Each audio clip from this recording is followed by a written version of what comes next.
துரோகம் அது சத்தம் போடாது. மெல்ல நிழல் போல நுழையும். நம்பிக்கை உடைந்த பிறகு நீ அழமாட்டாய், நீ பேச மாட்டாய், நீ மாறுவாய். அவன் கெட்டவன் என்பதால இல்ல, நீ அவன நல்லவன் என்று நம்பினதால. நம்புறப்போ நீ உன் பாதுகாப்பை அவன்கிட்ட ஒப்படைக்கிற. அந்த பாதுகாப்பு உடைந்ததும் மனம் கேட்கும், நான் முட்டாளா? கோபம் வரும், அது தவறில்லை.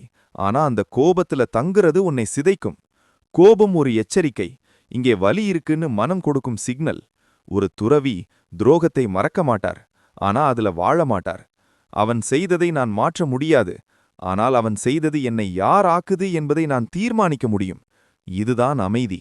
துரோகத்தை கையாள முதல்ல உணர்ச்சியை அடக்காத. எனக்கு வலிக்குதுன்னு மனசுக்குள்ள ஒத்துக்கோ. அடுத்தது, பதில் தேடாத. ஏன் அவ இப்படி பண்ணா? இந்த கேள்வி உன்னை முன்னே கொண்டு போகாது. என்ன நடந்தது? இந்த கேள்வி போதும். ஒருவன் துரோகம் செய்ததுக்காக முழு உலகையும் சந்தேகிக்காத. துரோகம் உன்னை பலவீனமாக்கல, அது உன்னை அதிக கவனமான மனிதனா மாற்றுது. அதே நம்பிக்கையோட அனைவரையும் அணுகாமல் இருக்கிறது பயமில்லை, அது வளர்ச்சி.